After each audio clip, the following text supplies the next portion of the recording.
It's Halloween, the best time for spooky stories. And for me, the best spooky stories are the true ones. And today we have a demon house that has 800 pages of official documentation from both local police departments and Child Protective Services to back it up. I am talking about the 200 Demon House of Indiana. And stick around to the end to hear the Demon House hit list.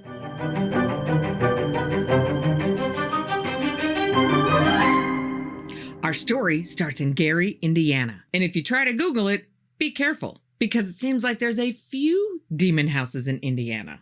What's going on with you, Indiana? The one we are talking about is a quaint little one-story, three-bedroom house at 3860 Carolina Street. LaToya Ammons, her 3 kids, aged 7, 9, and 12, and her mother, Rosa Campbell, all move into the house in November of 2011. And at first, everything is as it should be. For a hot minute, almost immediately, the family reports strange happenings, including an infestation of hundreds of black flies on their front porch in December. And they would kill them off, and the flies would return. And they would kill them off, and the flies would return. And just in case you're not from the north, black flies in frigid winter, not normal. Rosa initially hears footsteps in the basement and hears doors creaking. Later, she witnessed a shadowy figure pacing in the living room and would find wet boot prints all over the house. She also says that at one point, some unseen figure was choking her. The children start having dark conversations about death with people who aren't there. And the older son was once thrown across the room by some unknown force. And things like this continue to plague the family. And the kids often miss school because they have been up all night dealing with whatever this thing is.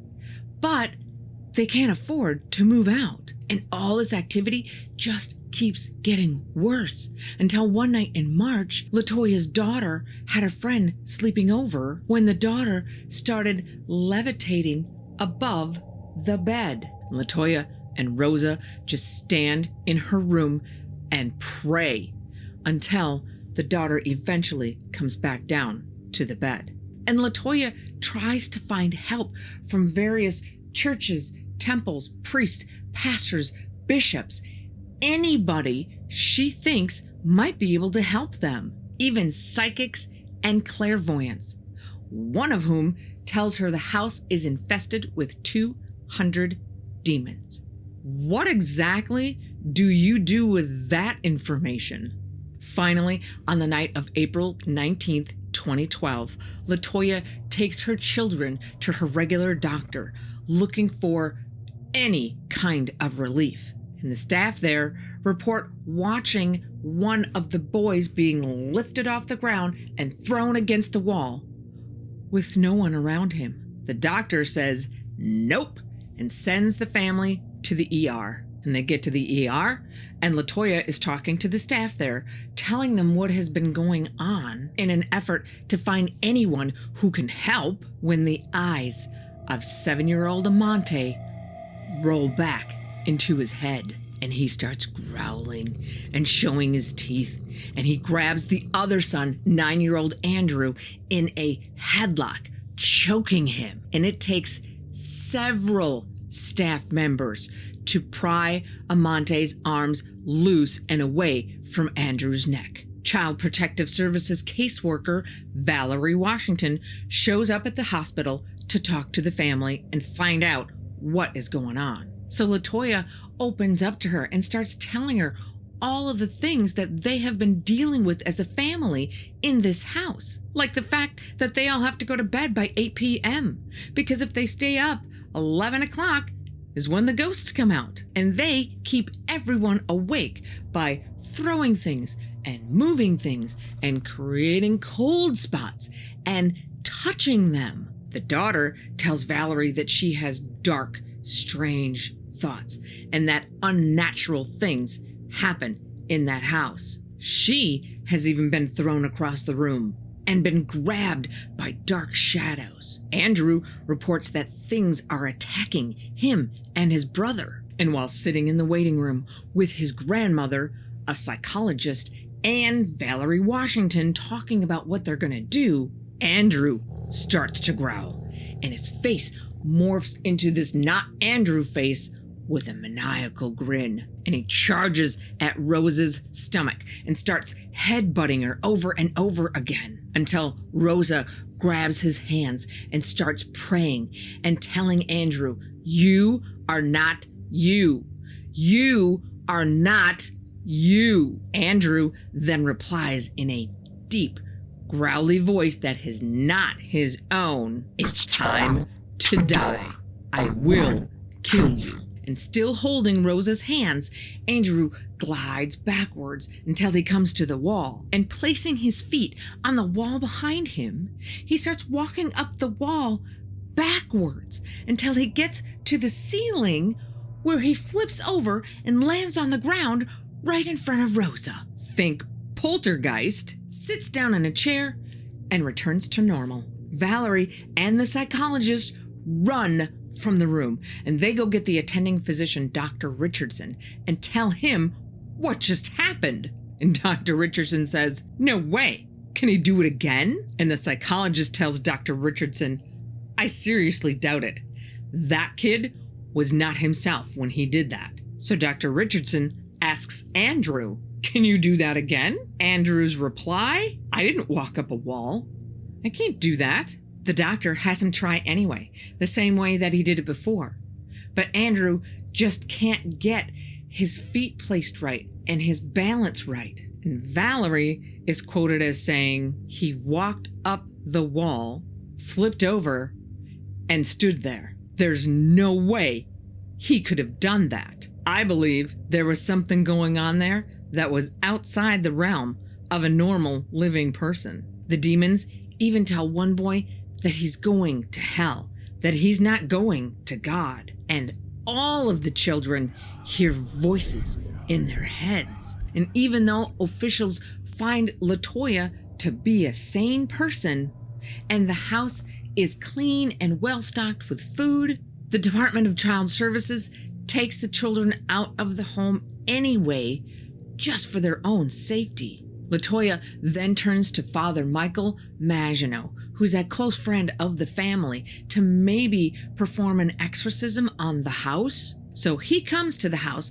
on April 22nd, 2012, and interviews the family. And while he's sitting in the living room, the bathroom lights begin to flicker. Father Maginot gets up, walks over to the bathroom, and the flickering stops.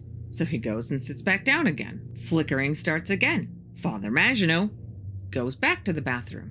It stops. And they play this game several more times until LaToya says, "Hey, look at the blinds." So they all turn their attention to the living room blinds, where they see this oily goo substance dripping down the blinds. Hadn't been there before, and looking around, there's no apparent source for it, like maybe a leak in the ceiling above. And while they're standing there trying to figure out what is going on with the goo, the cord that opens the blinds, despite there being no draft, no wind, starts to sway back and forth. And as they're trying to figure that out, Father Maginot notices a wet boot print in the carpet that is too big to belong to anybody who's in that room. Father Maginot concludes that they are being tormented by demons and tells LaToya, "I think it's time for you to find a new place to live." So LaToya and her family finally throw in the towel and move out. They moved to Indianapolis to stay with LaToya's brother, Kevin. And Kevin says that whatever was in that house followed them to his. He witnesses the kids pummel each other in fits of rage, which is way outside their normal behavior, as well as this chanting incident where Amante seems to go into a trance and starts reciting this chant that Kevin has never heard before. And once he stops, The trance and the chant seem to move to Andrew, who starts the chant back up again. And when he's done, it moves to their sister. A few days later, Valerie Washington goes to the now vacant house in Gary, Indiana, to conduct a follow-up home visit. And she's met there by Lake County Sheriff Department's Lieutenant John Gruska, Gary, Indiana Police Department's Captain Charles Austin, a 37-year veteran, and Chief Brian Miller of the Hammond Police Department, all there to assist in the home evaluation. And LaToya says, "I'm not going back in there."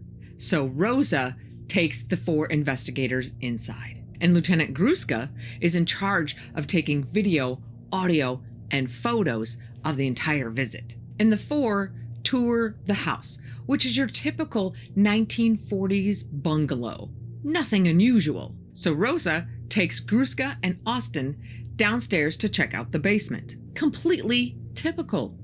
Wood stairs going down, concrete slab floor, and concrete block walls. And the 2 investigators note that there are various candles placed all around the room, burnt down to the wick, as well as an altar and a nativity scene near the underside of the stairs. Captain Austin is looking around and notices that under the stairs, it's just a dirt floor. The concrete has been busted up and removed. And Rosa explains that the candles and the altar and the nativity scene are there because in the basement, there is a presence. She then turns around and goes back upstairs, while Gruska and Austin take a few more photos of the basement before they head upstairs as well. And Rosa tells them that sometimes at night, they can hear a commotion happening in the basement,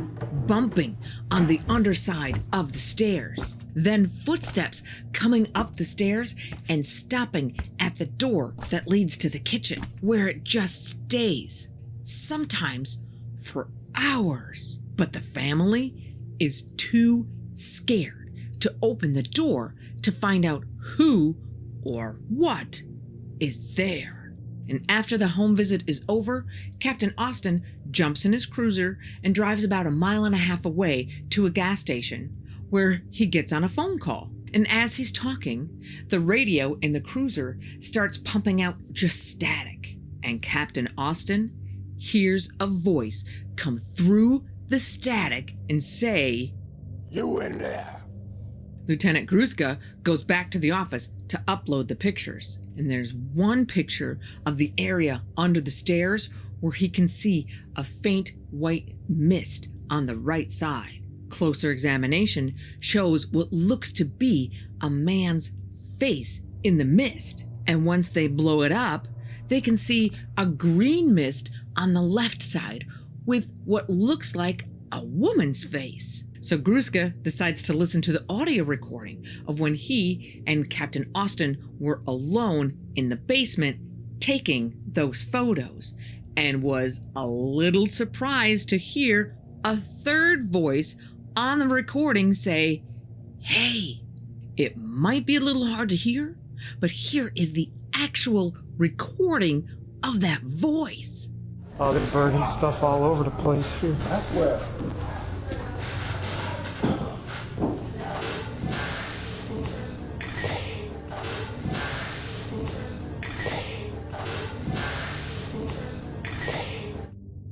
What do you think? Feel free to leave comments below and let me know if you think that that's just the wind or something, or is it a disembodied spirit breaking in on their conversation?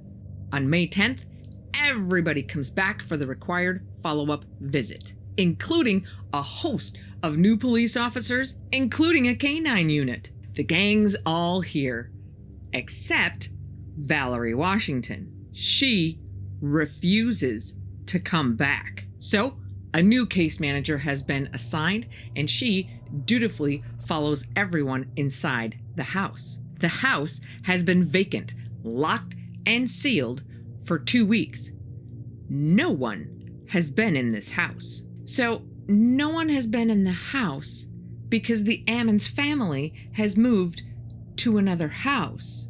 But they are still required to execute a second visit to a vacant house. Makes perfect sense, but I digress. The police department has decided to beef up its presence a little bit, just in case all of this weirdness is due to a home invasion squatter kind of situation. So they send in a dog. And they wait. Dog comes back out. Nothing. Everyone but LaToya goes inside. Looks like it should, like a house that's been vacant for 2 weeks. And as they head to the basement once more, they see smeared on the stairs is an oily substance that smears its way all the way down the stairs, around the corner, and back under the stairs. And the utilities to the house have been turned off, so it's not water, and they have no idea where this mystery liquid has come from. And as the new Child Protective Services case manager is following everybody downstairs, she touches a cabinet in the wall to keep her balance and immediately yells out in pain and yanks her hand away. And the side of her hand that touched the wall now hurts and instantly turns snow white. And Father Maginot suggests that if they are indeed dealing with a demonic possession, that they will probably find things tied to the family under the stairs. So Lieutenant Gruska starts digging in the dirt under the stairs, and he gets down about 2 feet before he uncovers a pink press-on nail, a pair of ladies' underwear, some kids' socks, a political pin, a comb, and a lid to a kitchen pan. Someone or something is going up to the main level of the house, stealing things that belong to the Ammons family, and going back downstairs and burying them under the stairs. Now, once everyone sees what they need to see and they're all getting ready to leave, Rosa says, "Look, that same oily goo that Father Maginot and LaToya and Rosa saw on the blinds in the living room weeks ago is now on the blinds in the front porch." Lieutenant Gruska asks Rosa, "Did you do this?" And Rosa says, "Nope." Gruska says, "Everybody out." Everyone leaves the house and waits in the front yard. Brian Miller from the Hammond Police Department cleans off the blinds, wipes them all down, dries them off, leaves the porch, and sticks the end of a Q-tip at the very bottom of the door so that if anybody opens the door, they'll know. And everyone is standing outside for about 40 minutes when Father Maginot turns white pale and says, "The blinds are dripping." So they go back into the porch, and the oil is all over the blinds once again. Now, according to Father Maginot, it is quite common throughout history for this oily substance to manifest in places that are dealing with a demonic possession. Lieutenant Gruska tells everyone to vacate. He locks up the house, and everyone leaves. And as they leave, Captain Austin takes a picture of the house, including that front porch. And later, when he looks at that picture, he can see the figure of a light, shadowy figure standing right there on the porch. At this point, Father Maginot gives all of his evidence to the bishop, Bishop Dale J. Melzick, and asks for permission to perform an exorcism. Bishop Melzick takes a look at all the evidence and immediately says yes. Father Maginot would perform 3 exorcisms in June of 2012, 2 in English, 1 in Latin, one of those being on LaToya herself. And LaToya says that during her exorcism, she could physically feel the presence being lifted from her. Speed ahead a couple of years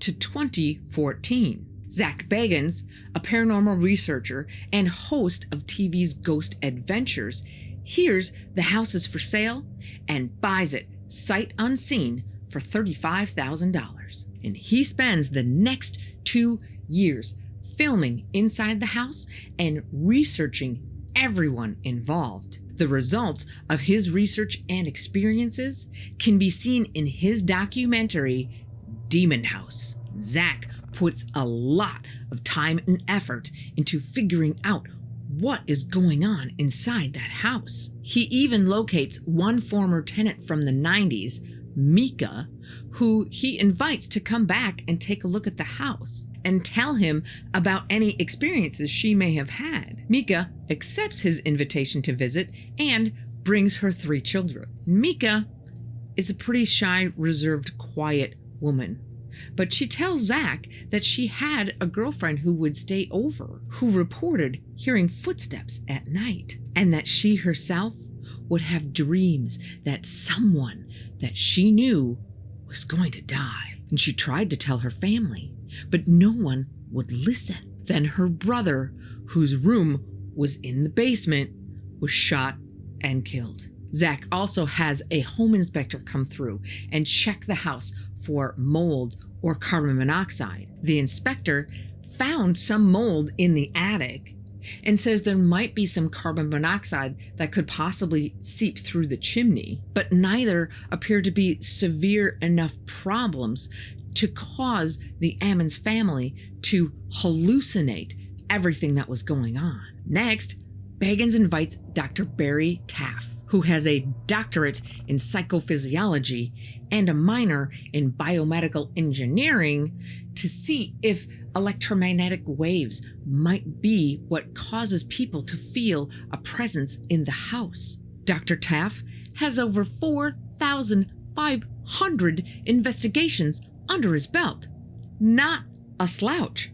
Long story short, all levels are normal. But even he is affected with nausea and disorientation after being in the basement for a while. And the cameraman who is following Dr. Taff as he's walking past the bathroom, where you can see in footage a mysterious shadow flashes by right next to them, also becomes disoriented and wanders down into the basement, where he's found later by other crew members lying on his back on the floor in the room where Mika's murdered brother used to live. And later at the hotel, he starts throwing up blood with stabbing pains in his stomach. And he gets hostile and starts taunting this unseen entity, saying, "Is that all you got?" Way braver than I am. And all the time all of that craziness is going on, just 2 floors above them, Dr. Taff is also experiencing something crazy. He's just lying in bed when he hears a bell in his left ear that makes him jump out of bed. He falls over, and when he wakes up, he discovers he has blood coming out both of his ears. And a short time after he returns home, he experiences multiple organ failure for no discernible reason that the doctors can find. And the cameraman, he never returns to normal, and he stays aggressive enough that he has to be removed from the production crew just a few days after the incident at the hotel. And during that interview between Zach and Mika, the production crew managed to discover something interesting on Mika's audio. Some unseen voice whispering, "Run, LaToya," which I think is really interesting considering that LaToya doesn't even live there anymore. But here is the actual audio of that recording.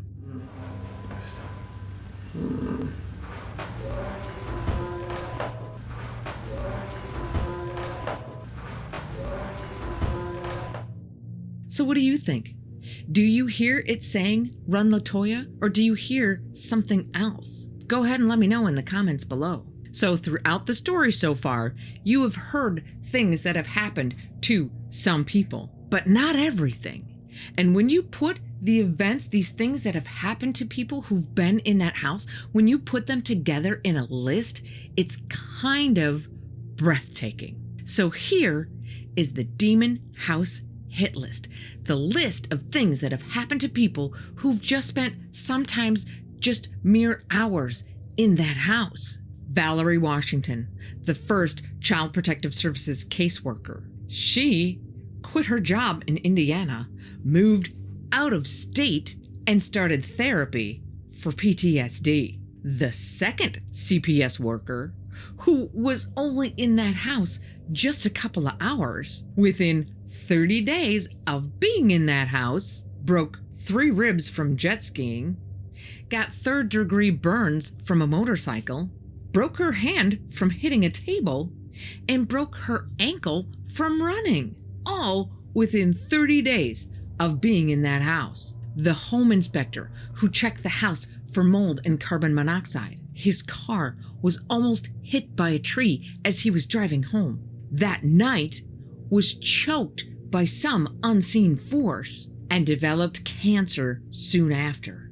Father Maginot was thrown from his bike during a bike ride between the first 2 exorcisms. Captain Charles Austin, 2 days after giving his interview to Zach Bagans, has a fall outside of a restaurant that takes both of his feet out from underneath him so that he lands on the ground on his head, knocking him unconscious and giving him a concussion. Mika, the former tenant, 2 days after her and her children visited the house, her daughter, Erica, who was along for that visit, tries to commit suicide by overdosing on drugs and by stabbing herself in the wrists with a pen. Erica's cousin says she was not Erica. She was, of course, hospitalized for a few days, and when she got up to leave the hospital, there was a 6 carved into her back. Dr. Taff, unexplained multiple organ failure. The doctors have no idea why it's happening. The cameraman remains hostile after his encounter with whatever that entity was, and he loses his job. And lastly, Zach Bagans himself. After everything that he had seen go on with this house, he decided as an investigator he needed to spend the night by himself inside the house. And in the early morning hours, after seeing some black mass float by him, he gets an unbelievable searing pain in the backs of his eyes. And by the time that pain goes away, his eyes have started to cross, causing double vision. And he is later diagnosed by doctors in both California and Las Vegas as having diplopia, a permanent eye condition that will require prism glasses for the rest of his life. And those are just the people that we know about. It's kind of mind-boggling to think about all those people who have been through that house that we don't know about. The only good news to this story is that after moving to Indianapolis and waiting for 6 months, LaToya gets her kids back. But after having whatever is possessing that house destroy his eyesight, Zach Bagans says enough and decides to destroy the house in 2016. Sounds like a good idea, right? Well, maybe not so much. Because unfortunately, now that there's no house on the lot, police have been busy busting trespassers who stop by to perform satanic rituals on the haunted soil. And if you need to add more to your Halloween scare-a-thon, click here. Be careful out there, and we will see you again on the InBetween.